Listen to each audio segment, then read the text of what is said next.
자, 오늘 빌립보서 14번째 말씀 여러분들과 함께 나누겠습니다. 우리가 잘 아는 것처럼 바울은 유대 교파 중에서도 엄격한 율법 준수를 교조로 삼던 바리새파에 속해 있었던 종교 지도자였습니다. 그는 율법을 철저하게 잘 지키면 하나님의 의에도 구원에도 이를 수 있다는 교리에 따라서 정말 열심히 율법에 충실한 삶을 살아왔습니다. 그런 입장을 가지고 있다가 보니까 저 나사렛 촌동네에 예수라는 사람이 하나님의 아들이다, 부활했다, 구세주다 이런 이야기를 말하는 사람들과 믿는 사람들을 터무니없는 헛소리하는 사람들, 이단 사이비 교파라고 여겼고 거기에 멈추지 아니하고 이런 사람들은 없애버려야 된다 생각을 하면서 그들을 잡아오게 가두고 심지어 그들을 죽이는 일까지도 서스럼 없이 행했던 인물이 바로 바울입니다. 그러던 어느 날 그가 다메섹으로 가던 길에서 예수님을 만나죠. 죽었다고 여긴 예수가 천상의 존재로 살아 하늘의 음성으로 빛으로 나를 찾아왔을 때, 그때 바울에게는 천지개벽과 같은 인생의 변화가 일어나게 됩니다. 예수는 구세주다, 그리스도다, 하나님의 아들이다. 이게 잘못된 것이라고 여겼었는데 이제는 그것이 자신의 고백이 되지요. 예수 믿는 것 외에는 하나님의 구원과 의를 얻을 수 있는 일이 전혀 없다라고 여기면서 모든 종교적 율법들, 수고와 노력들은 마치 배설물 같은 것이다 라고 생각하면서 십자가만 자랑하고 십자가만 전파하는 전도자로 인생을 살아가게 됩니다. 그렇다고 그가 예수 믿음 그것만 붙들고 산 게 아니라 그 예수 믿음 때문에 예수를 푯대로 삼고 모범과 모델로 삼고 그 예수님을 닮아가려고 하늘의 상, 부름의 상을 향해서 또 열심히 살아가고 있다라는 것까지 우리는 지난 주일에 말씀을 통해 함께 나누었습니다. 여러분, 분명한 믿음과 분명한 삶의 근거 위에서 바울은 오늘 우리에게 이렇게 권면합니다. 17절 함께 읽어보도록 하겠습니다. 형제들아, 너희는 함께 나를 본받으라. 그리고 너희가 우리를 본받은 것처럼 그와 같이 행하는 자들을 눈여겨 보라. 따라 하십시다. 나를 본받으라. 한 번 더요. 본 삼고 본받으라. 바울은 지금 자기가 제일 잘난 사람이니까 나만 따라하면 돼 라고 말하고 있는 게 아닙니다. 나를 본받으라 라고도 말을 했지만 후반절에 보면 우리를 본받은 것처럼 이라는 표현을 쓰고 있죠.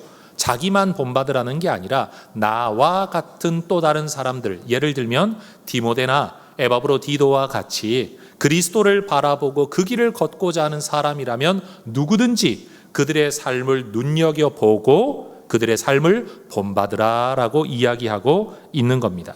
여러분, 바울은 고린도 교회에 편지를 써 보낼 때도 이와 비슷한 권면을 한 적이 있습니다. 고린도전서 11장 1절입니다. 내가 그리스도를 본받는 자가 된 것 같이 너희는 나를 본받는 자가 되라. 바울이 자기를 본받아야 된다라고 이야기하는 근거가 뭐냐? 내가 그리스도를 본받고 있기 때문이다. 여러분, 우리 그리스도인들이 추구하고 따라가야 할 본받음의 원형 모델은 예수 그리스도입니다. 만약 우리가 누군가를 본받는다고 한다면 그것은 그 사람이 잘나서가 아니라 그가 그리스도를 본받고 있기 때문에 그렇습니다. 저 멀리 계신 예수 그리스도, 그분을 향해 나아가기 위해 눈앞에 있는 사람들, 믿음의 사람들을 따라가는 것, 성경을 연구하는 학자들은 이것을 일컬어 이런 표현을 사용합니다. 한번 따라해 보시겠습니까? 본받음의 사닥다리. 저 높은 곳에 올라가기 위해서 한 번에 한 걸음에 올라갈 수 없기 때문에 여러분, 한 계단 한 계단의 사닥다리를 오르는 것처럼 저 멀리 있는 그리스도를 바라보면서 한 사람 한 사람의 모델을 여러분 뒤따라갈 때 궁극적으로 우리가 그리스도를 본받아가고 있다라는 겁니다. 여러분, 볼링이라는 게임 해보신 적 있으십니까? 처음 볼링을 마주하면요, 저렇게 모여있는 핀들, 여러분 구슬 같은 공 하나 굴려가지고 그것도 이만큼 큰 공 굴려서 저건 누가 못 넘어뜨리나 자신만만하게 공을 굴리는데 대부분 공이 똑바로 굴러가지를 않습니다. 참 마음대로 잘 안 되죠. 그래서 볼링을 잘하는 분들에게 여쭤보면 이렇게 이야기를 합니다. 저 목표를 바라보되 내가 서 있는 자리에 스팟들이 있다. 점들이 있다. 그리고 어느 정도쯤 앞에도 보면 점들이 있다. 내가 선 점에서 가운데 있는 그 점들을 지나 저 목표까지 가도록 멀리 보지만 앞에 있는 점을 먼저 보고 공을 굴리면 이 공이 끝까지 제대로 굴러갈 수 있다라고 가르쳐 준다라는 거죠. 여러분, 우리가 멀리 계신 예수를 본받아야 되는 줄 모르는 사람이 누가 있겠습니까마는 너무 멀어요. 그래서 오늘 바울은 말하기를 그 예수 그리스도를 바라보고 나아가는 또 다른 사람들을 너희가 눈여겨보고 그들을 본받으라라고 말하는 겁니다. 성도 여러분, 신앙은 본받는 겁니다. 신앙은 창의적으로 생각을 해서 새롭게 내가 신앙생활하는 게 아니라 사실은 본받는 겁니다. 여러분, 내가 생각하는 머릿속에 있는 것이 신앙이 아니고 삶이 신앙이죠. 2장에서 바울은 그리스도 예수의 마음을 품으라, 그리스도 예수의 태도를 가져야 된다라고 권면했습니다. 그런데 지금 3장에 넘어와서 바울은 그 마음과 태도, 생각만으로 끝나는 게 아니라 구체적인 삶이 예수를 따라가야 된다라고 이야기하고 있다는 겁니다. 여기 예수 믿는 사람들 중에 기도해야 되는 줄 모르는 사람이 누가 있겠습니까? 기도해야 하는 줄 압니다. 기도하고 싶은 소원도 있습니다. 그러나 기도하는 삶은 쉽지 않죠. 그래서 여러분, 내 머릿속에 들어있는 지식과 생각이 신앙이라고 착각하면 큰일입니다. 살아가는 모습이 진짜 자기의 신앙이지 생각하고 알고 있는 지식이 신앙의 본질은 아니라는 겁니다. 그런 면에서 바울은 말을 하기를 구체적인 모델들을 정하고 그 사람들을 눈여겨보면서 그들의 삶을 본받아 가라라고 이야기하는 겁니다. 여러분들은 누군가 본받고 싶은 신앙의 모델이 있으십니까? 없다면 오늘 이 설교를 듣고 말씀에 순종하여 눈여겨보고 본을 찾으시기를 주의 이름으로 축원합니다. 그리고 본이다라고 끝나지 말고 그 사람이 하는 일들과 모습들 중에 하나님 기뻐하시겠다, 참 좋아 보인다 싶은 것들이 있거들랑 여러분 그대로 흉내내어 따라가시기를 주의 이름으로 축원합니다. 옆에 분 한번 인사하십시다. 제가 집사님을 좀 본받아도 될까요? 여러분, 언젠가 누군가에게 바울이 했던 말처럼 나를 본받으라라고 말할 수 있는 이 멋진 그리스도인들 되시기를 주의 이름으로 축원합니다. 성도 여러분, 바울은 이전에 자신의 종교적 의로움을 추구하기 위해서 남의 목숨까지도 아끼지 않고 빼앗았던 사람입니다. 그런데 지금은 바울이 다른 사람이 그리스도의 의를 얻게 하려고 자기 목숨을 내어놓은 사람으로 살아가고 있습니다. 이런 게 진짜 변화이죠. 그는 이전에 자기의 의로움과 자기의 확신 때문에 남에게 눈물 흘리게 만들었던 사람입니다. 그런데 지금 바울은요, 다른 사람의 신앙의 유익을 위하여 스스로 눈물 흘리는 자가 되어 있습니다. 18절을 보십시오. 내가 여러 번 너희에게 말하였거니와 이제도 눈물을 흘리며 말한다. 들으면 다행이고 안 들으면 그만이라고 말하고 있는 게 아닙니다. 바울은 눈물을 흘리며 지금 이 말을 하고 있는 겁니다. 여러분, 그리스도를 믿는 사람들은 그리스도를 따르는 사람들이 되어야 합니다. 그리스도를 따르는 사람들은 그리스도를 먼저 따라가는 다른 사람들을 본받는 자가 되어야 합니다. 자, 따라하십시다. 그리스도를 믿어야 합니다. 그리스도를 따라가야 합니다. 그리스도를 따르는 사람들을 본받아야 합니다. 여러분, 이 길이 신앙의 길입니다. 이 길이 바울이 권면하는 믿음의 길입니다. 교회 왔다 갔다 하라라고 말하지 않습니다. 여러분, 교회 문지방 열심히 밟으라고 말하고 있지 않습니다. 예수를 바라보고 예수를 따라가고 예수를 닮아가되 멀어 보이거들랑 앞에 있는 믿음의 사람들을 흉내내어 눈여겨보고 본받아 따라가라는 겁니다. 이 길은 자기를 주인 삼는 길이 아니라 예수를 주인 삼는 자기 부인의 길입니다. 여러분, 예수 믿는다고 말하면서도 거리낌 없이 자기 성질을 드러내는 사람은 본받으면 안 됩니다. 여러분, 저 사람이 분명 힘들 텐데, 어려울 텐데, 그래도 예수 따라가려고, 예수 닮아가려고 저렇게 애를 쓰는구나, 이런 모습이 보여지면 그 사람은 본받아도 됩니다. 어떤 사람들은 자기의 죄성을 만족시키려고 신앙을 이용하고 교회를 이용하고 성경을 이용하는 사람들이 있습니다. 그러나 이것은 참된 영성의 길이 아니죠. 하나님을 만족시키고 하나님을 기쁘시게 하려고 내 욕구와 내 소원마저도 내려놓을 줄 아는 것이 진짜 그리스도인의 길이라는 겁니다.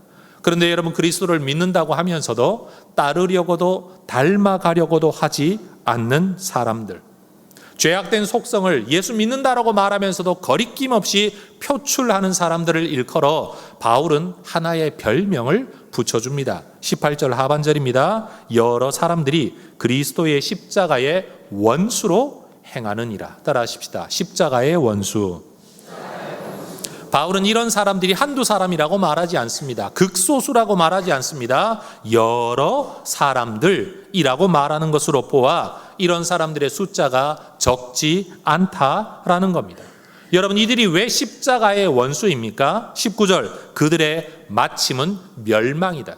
구원에서 발견될 사람들이 아니라 멸망에서 발견되어질 사람들. 지금은 믿음 안에 있는 것 같지만 그들이 도달할 목적지는 자기들은 구원이라고 말할는지 몰라도 하나님이 보시기에는 멸망이 될 수밖에 없는 삶을 살아가는 사람들. 그들은 하나님을 섬긴다라고 말하지만 그들의 신은 자기의 배. 여기서 말하는 배라는 것은 인간의 모든 욕구와 욕망을 상징하는 단어이죠. 하나님을 섬기는 게 아니라 내 만족, 하나님의 뜻과 말씀을 따르는 게 아니라 내 욕구를 채우는 것만이 그들의 신앙의 목적, 삶의 목적, 기도의 목적이 되는 사람들이라는 겁니다. 그러니 그들의 영광은 부끄러움밖에 없는 거죠.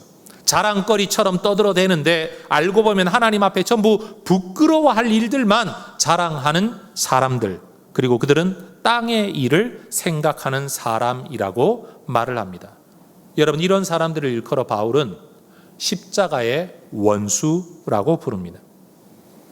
여러분, 그들은 십자가의 은혜가 어떤 죄든지 용서한다라는 믿음을 핑계대면서 죄 짓기를 두려워하지 않는 사람들, 함부로 죄를 범하는 사람들, 사랑 많으신 하나님을 운운하면서 하나님의 뜻 따라 살려고 하기보다는 사랑 많은 하나님이 이것도 허용 못하시겠냐라고 여전히 자기 소욕을 따라 살아가는 사람들입니다. 그들은 부끄러움과 영광을 구분짓지 못하는, 가치관이 혼동을 일으키는, 여러분, 전도된 사람들입니다. 이사야 시대에도 아마 이런 사람들이 있었던 것 같습니다. 이사야 5장 20절에 이사야 선지자가 이렇게 말을 하죠. 악을 선하다 하며 선을 악하다 하며 흑암으로 광명을 삼으며 광명으로 흑암을 삼으며 쓴 것으로 단 것을 삼으며 단 것으로 쓴 것을 삼는 자들은 화 있을진저. 여러분, 하나님 앞에서의 가치관이 어긋난 사람, 생각이 어긋난 사람, 태도가 어긋난 사람, 관점이 어긋난 사람, 화 있을진저라고 말합니다. 바울이 말하는 바 십자가의 원수로 살면서도 자기들은 십자가 안에 있다라고 생각하는 사람들이라는 거죠. 여러분, 십자가의 원수는 십자가의 그리스도를 믿는다고 하면서도 십자가의 그리스도가 가려고 하는 길과는 다른 길을 가는 사람, 예수님이 갔던 길과는 완전히 다른 길을 가는 사람, 예수를 따르려고도 닮으려고도 하지 않는 사람들이 바로 십자가의 원수입니다. 정말 놀라운 사실은 이 사람들이 공개적으로 복음을 대적하는 사람들이 아니라는 겁니다. 공개적으로 예수를 대적하거나 예수를 핍박하거나 예수를 거부하는 사람들이 아니라는 겁니다. 여러분, 그들은 교회 핍박자도 아니고 복음을 전하는 사람들을 위협하는 사람들도 아니라 나는 예수 믿는다라고 말하며 교회 안에 들어와 있는 사람들인데 정작 십자가의 원수로 살아가고 있다라는 겁니다. 여러분, 다시 한번 여러분에게 말씀드리는데 많은 사람들이 교회는 처음 세워질 때는 온전하고 아름답고 깨끗하고 거룩했는데 시간이 흐르면서 교회는 변질되었다라는 말은 교회 역사를 모르는 무식한 사람들의 이야기입니다. 시간이 흘러 교회가 변질된 게 아니라 처음 복음이 전파되어지고 교회가 생겨날 때부터 죄악된 인간들은 복음마저도 이익의 재료로 삼고 하나님마저도 자기의 배를 채우는 도구로 삼았다는 것이 오늘 바울의 이야기입니다. 여러분, 예수의 직계 제자들이 복음을 전파하고 사도 바울이 복음을 전파하는 그 시대에도 내가 구세주 메시아다라고 떠드는 가짜 그리스도가 얼마나 많았는지 모릅니다. 복음을 이익의 재료로 삼고 여러분 자기 배를 채우기 위하여 복음을 팔아먹는 사람들이 있다라고 바울이 얼마나 경로하여 편지를 썼는지 모릅니다. 성도 여러분, 오늘 이 시대에도 우리는 여전히 예수를 믿는다, 하나님을 섬긴다라고 말을 하면서도 하나님을 만족시키려는 게 아니라 내 배를 만족시키려고 하나님의 뜻을 따라 그리스도를 닮아가는 게 아니라 오히려 그 십자가를 핑계대면서 죄의 길을 따라가고 있다면 우리는 십자가의 원수의 삶을 살아가고 있는 거라는 바울의 경고를 새겨 들어야 될 줄로 믿습니다. 여러분, 사람에게는 누구나 욕망이라는 것이 있습니다. 그런데 이 욕망, 욕구라는 것은 원래 하나님께서 인간을 만드실 때 인간 안에 넣어주신 하나님의 창조의 선물입니다. 왜요? 그 욕구가 있어야 동기부여가 일어나니까요. 에너지가 일어나니까요. 어려움이 와도 환난이 와도 그것을 극복하는 건 사람 마음속에 있는 욕구와 욕망이기 때문이지요. 그래서 욕망은 삶의 동력이며 에너지입니다. 근데 문제는 이 욕망이 죄로 오염되어 버린 겁니다. 욕망마저도 죽음이라는 병에 걸렸다라는 거죠. 그래서 우리 안에 있는 욕망이 좋은 쪽으로도 욕구를 일으키지만, 당연한 쪽으로도 욕구를 일으키지만, 여러분 하나님을 거스르는 죄를 행하는 쪽으로도 욕망이 일어나게 된다라는 거예요. 그러니 여러분, 예수를 믿고 제대로 된 신앙생활을 하려는 사람들은 내 안에 일어나는 욕망이 하나님께서 허용하시고 기뻐하시는 욕망인지 하나님을 거스르는 욕망인지를 분별할 줄 알아야 합니다. 여러분, 산에 가서 나물이라고 버섯이라고 다 좋겠지 하고 뜯어먹다가 죽는 것처럼, 여러분 먹을 수 있는 것과 없는 것을 분별해야 되는 것처럼 내 안에 일어나는 욕망도 이게 하나님이 기뻐하시는 건지 하늘의 상을 쌓는 건지 아니면 잘못된 길, 십자가의 원수의 길인지 죄와 벌을 쌓아가는 길인지를 분별할 줄 알아야 된다라는 겁니다.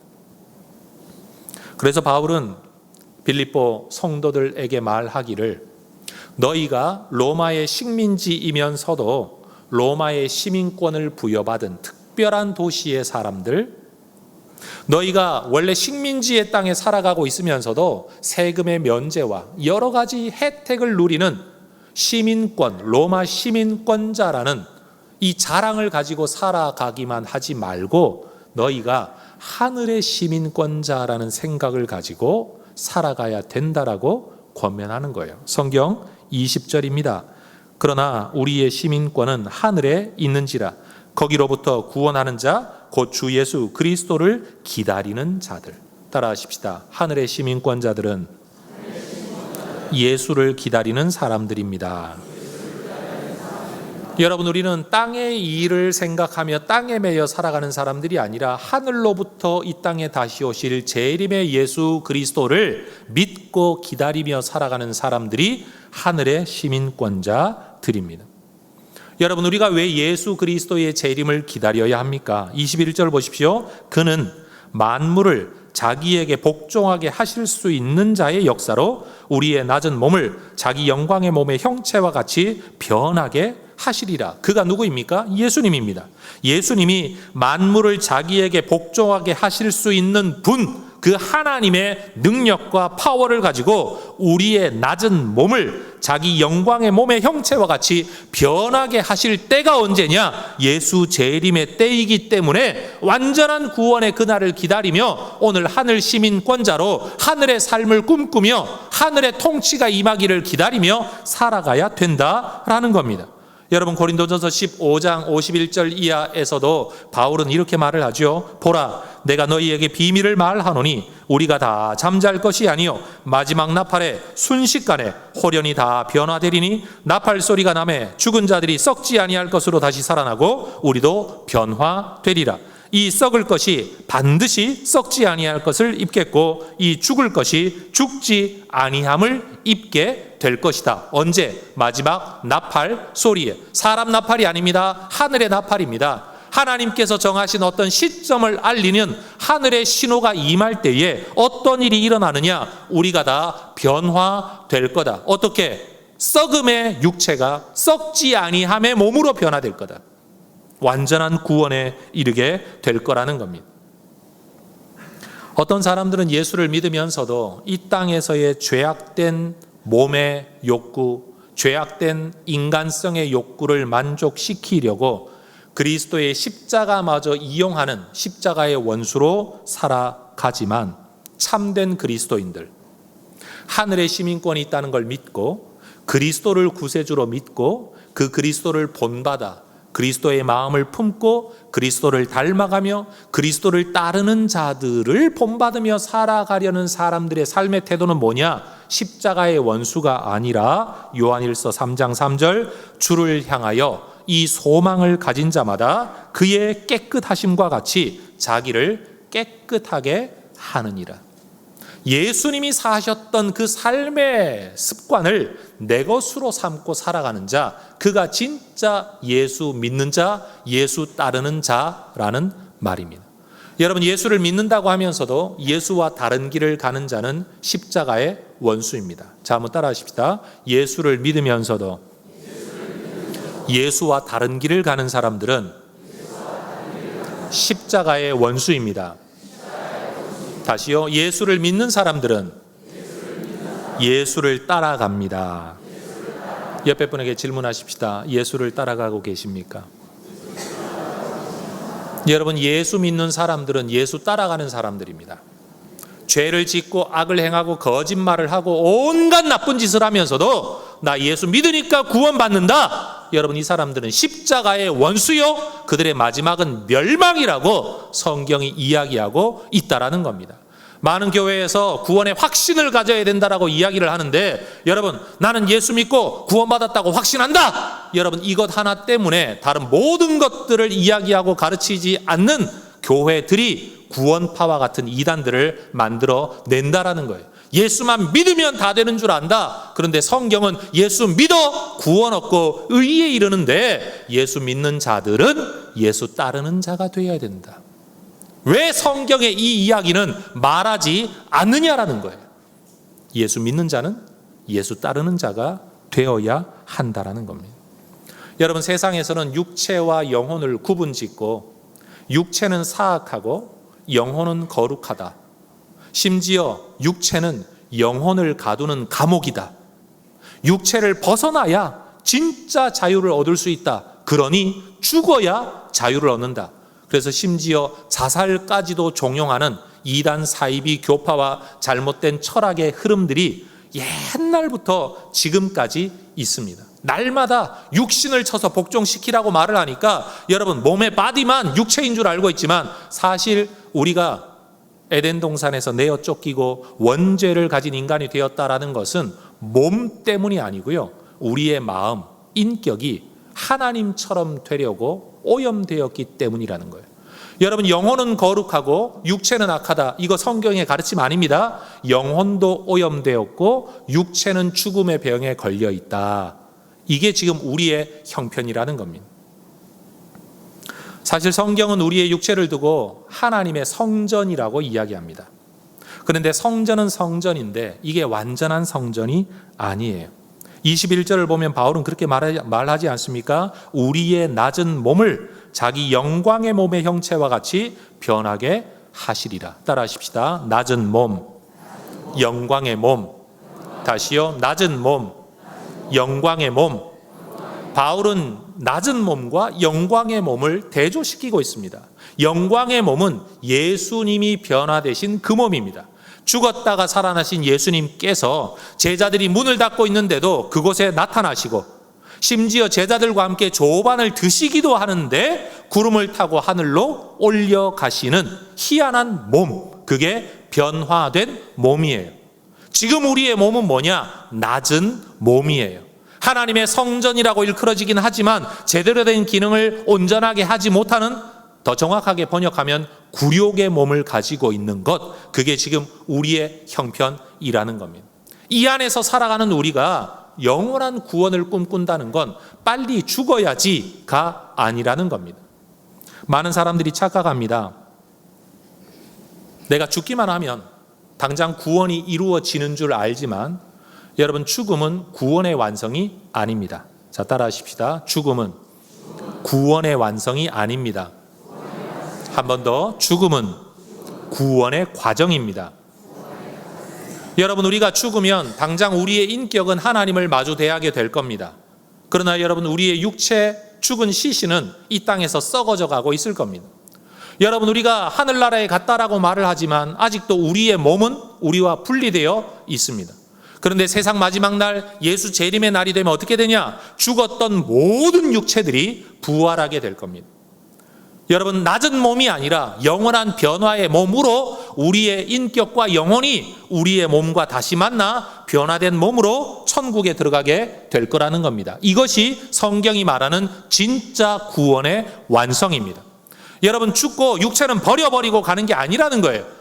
여러분, 하늘나라에 가면 천사들은 육체가 없습니다. 처음 만들어질 때부터 몸이 없는 존재로, 영의 존재로 만들어졌습니다. 그런데 영이신 하나님께서 인간으로 이 땅에 오셨습니다. 그 몸은 버릴 게 아닙니다. 그 몸이 예수의 몸, 하나님의 몸이 되었습니다. 그 몸으로, 변화된 몸으로 우리 예수님 하늘나라에 존재하시는 줄로 믿습니다. 마지막 날 구원이 다 이루어져 우리가 천국에 가면 영으로만 존재하는 천사들도 있겠지만 예수님과 같은 몸으로 변화된 우리가 변화된 어떤 몸 안에서 죄의 소욕이 없고 병들미 없고 눈물이 없고 여러분, 아픔이 없는, 늙어짐이 없는 몸으로, 그리고 하나님처럼 되려는 죄를 짓지 않는, 음탕한 마음을 품지 않는 변화된 인격의 영혼으로 우리 하나님을 섬기게 될 줄로 믿습니다.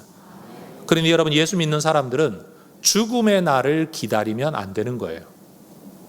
우리가 진짜로 기다리는 것은 죽음의 날이 아니라 예수 재림의 날인 줄로 믿습니다.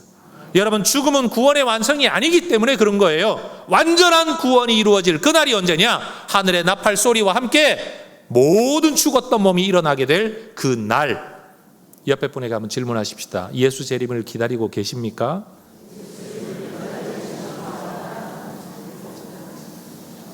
많은 사람들이 예수 믿고 죽으면 천당 간다라는 이 말 때문에 진짜 예수 재림을 기다리지 않아요.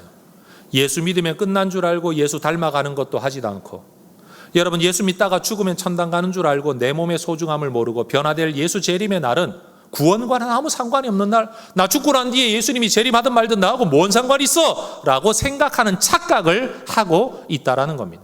그래서 바울은 고린도전서 15장 49절에서 이런 말을 합니다. 우리가 흙에 속한 자의 형상을 입은 것 같이 또한 하늘에 속한 이의 형상을 입으리라. 하늘에 속한 그분이 누구일까요? 부활하신 예수님. 여러분, 이 땅을 사는 동안에 내 안에 있는 인격의 한계를 들여다보고 내 안의 생각의 한계를 들여다본 사람들은 내가 언제나 여기에서 놓여날까 탄식하게 되죠. 병들고 아프고 늙어가고 몸의 게으름 때문에 영적인 일에 집중하지 못하는 우리의 한계를 보면서 언제나 이 육체의 한계를 넘어설 수 있을까?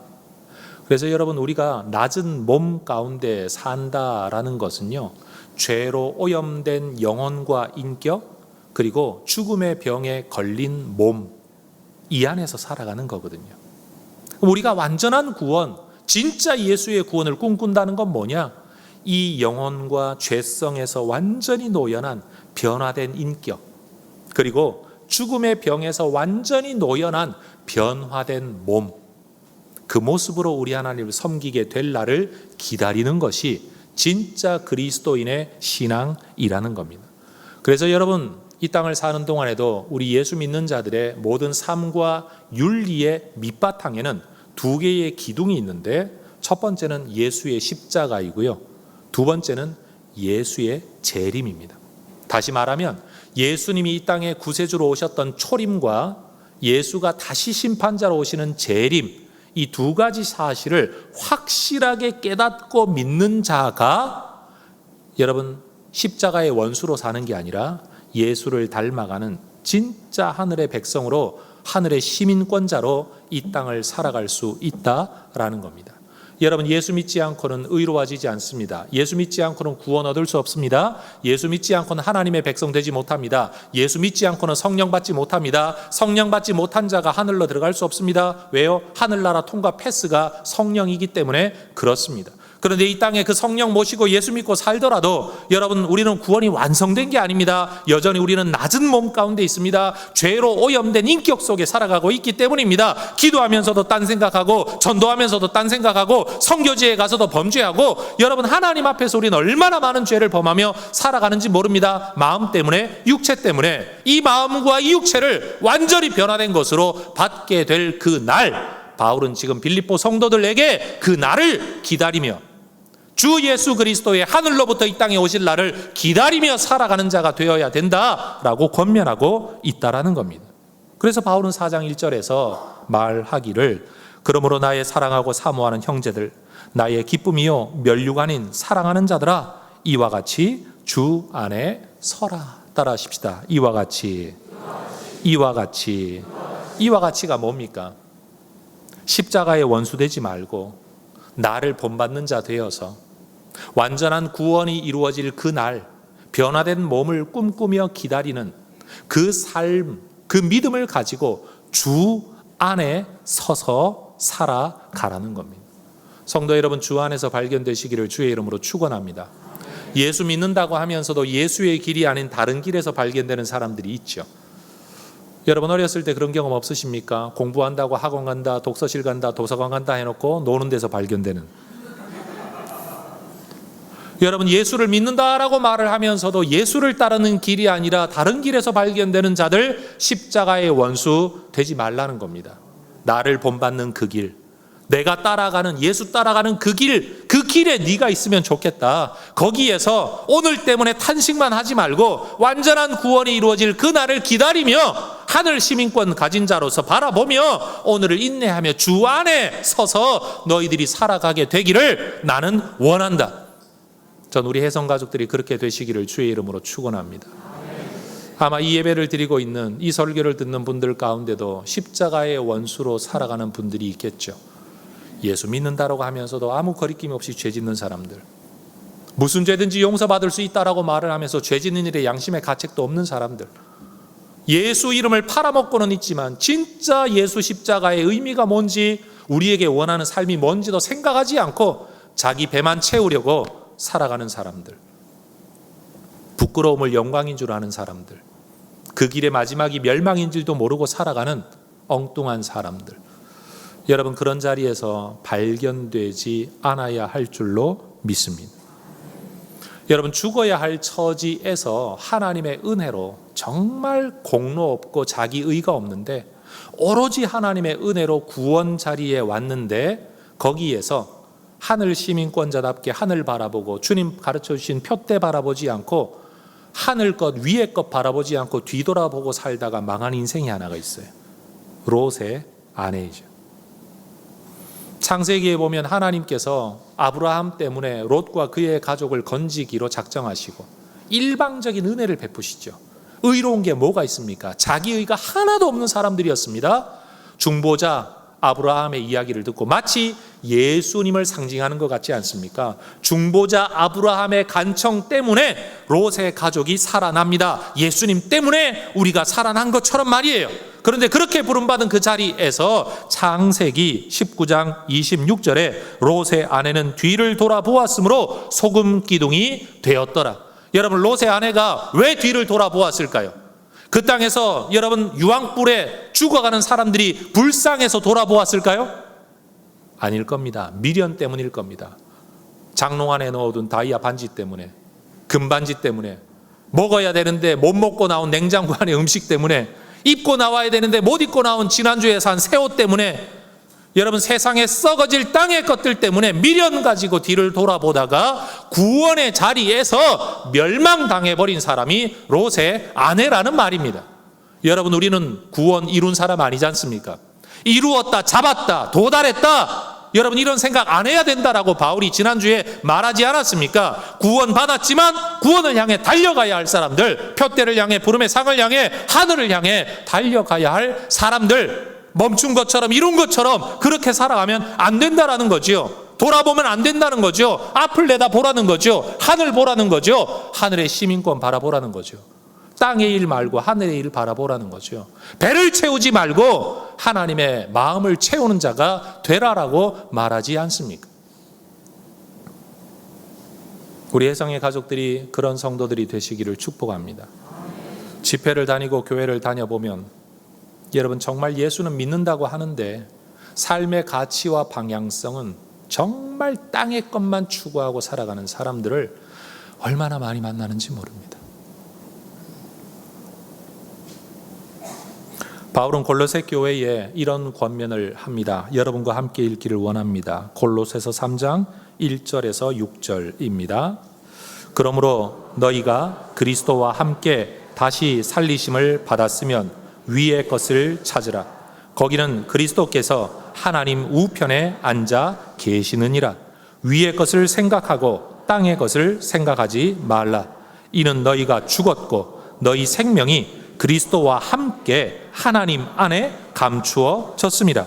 우리 생명이신 그리스도께서 나타나실 그때에 너희도 그와 함께 영광 중에 나타나리라. 그러므로 땅에 있는 지체를 죽이라. 곧 음란과 부정과 사욕과 악한 정욕과 탐심이니 탐심은 우상 숭배니라. 이것들로 말미암아 하나님의 진노가 임하느니라. 여러분, 하나님의 진노가 누구에게 임합니까? 1절 말하지 않습니까? 다시 살리심을 받은 자 너희에게도 하나님의 진노가 임할 수 있다라고 성경은 경고하고 있습니다. 여러분, 이루었다 생각하지 말고, 도달했다 생각하지 말고, 잡았다 생각하지 말고, 예수 안에서 내가 서 있는지를 끊임없이 재확인하면서 여러분, 주 안에 서서 그 길에서 발견되는 하나님의 백성들 되시기를 축복합니다. 여러분, 정말로 예수 재림을 기다리는 자, 완전한 구원이 이루어질 그때를 기다리는 사람들 되어야 합니다. 연세 드신 어르신들, 죽는 날 기다려서는 안 됩니다. 죽는 날이 구원의 완성의 날이 아니기 때문입니다. 우리가 기다려야 할 날은 예수 재림의 그날인 줄로 믿습니다.